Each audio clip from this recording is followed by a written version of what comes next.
Hey, did you make off with that armor while none of us were looking? Because I've gotta admit, you look pretty snazzy in it. He didn't steal it, if that's what you mean. Bregan gave it to him as a parting gift. Ah, right. Although it makes sense, I guess. It's like a symbol of rebellion in its own way.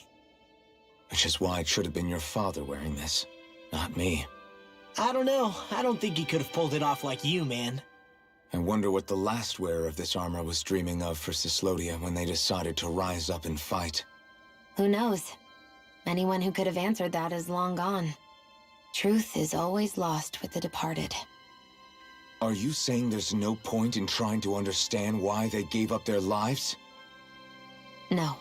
Only that it's impossible to know for sure. Look, I can tell that you're concerned about Cyslodia's future, but we do have other things to take care of. You can't shoulder all of the world's problems, Alphen. If you try to, you'll only find yourself buried by the weight of it all. Yeah, I know. My path is forward, and I'll do what I can, here and now.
Whew!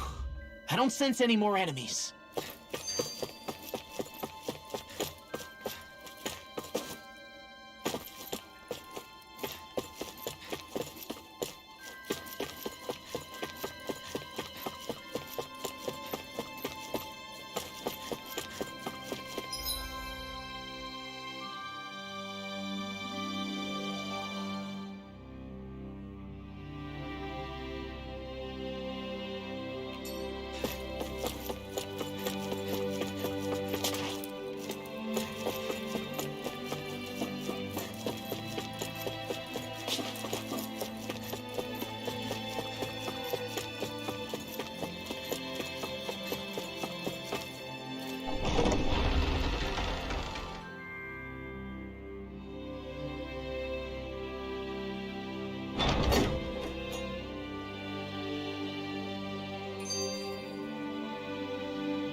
What are those things I sometimes see you chuck out in the middle of fights? What? You mean my bombs? Bombs? As in the things people use to clear out rocks?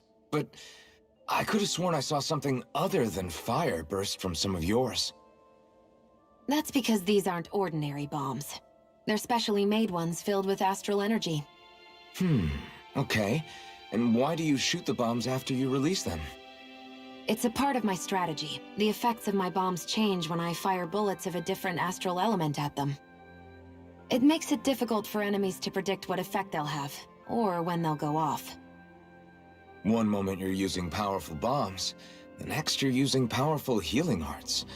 They're kinda on the opposite ends of the spectrum, aren't they? Think of it this way. If you ever get caught up in the blast of one of my bombs and you manage not to die, I'll be able to heal you using my arts. I'll do my best to not die then.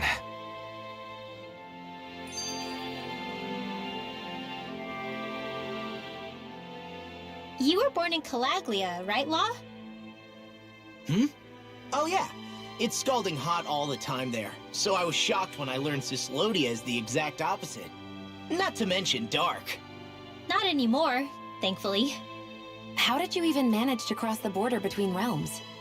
All 5 realms are supposed to be closed off, due to the nature of the crown contest. What? Is this an interrogation now? I didn't mean it like that.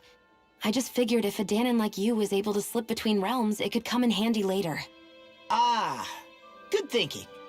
I don't think I really did anything all that creative, though. What? Don't tell me you climbed over the walls of fire. Oh, hell no. Not even Zeugles could do something that crazy. Nah, I stowed away. In what? Oh, you'll like this. The realms don't maintain much contact with each other, but there are resources each is looking to trade for. So, there are cargo convoys from each of the lords that go around a few times a year to lend those resources to each other. Oh yeah, I remember hearing about that. That was the only time the gates of Calaglia would ever open up. Right. Obviously, they don't let Danons ride with them, so I snuck on board inside some cargo instead. So you were carried out of the realm? You did great not getting caught. Way to go. Let's just say I've always had a knack for sneaking around since I was little. I was also really desperate to get the hell out of Calaglia at the time. I had more guts than brains that day. If I had to guess, I probably wasn't the first one to ever do something like that. Danon or Renan. I wonder if that's how Ganabelt, was able to hear about what happened in Calaglia so quickly. So in other words, we should always assume that the enemy is informed about whatever it is that we may be up to, wherever we go.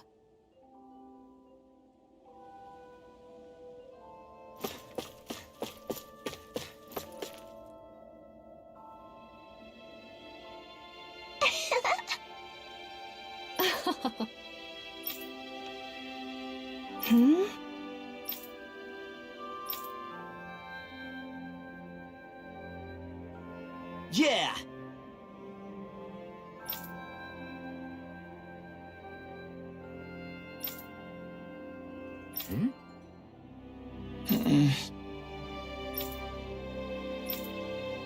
Hey.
Finally.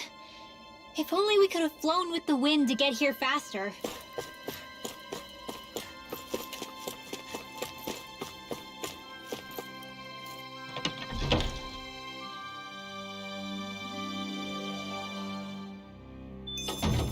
Looks like we get to sleep with a roof over our heads.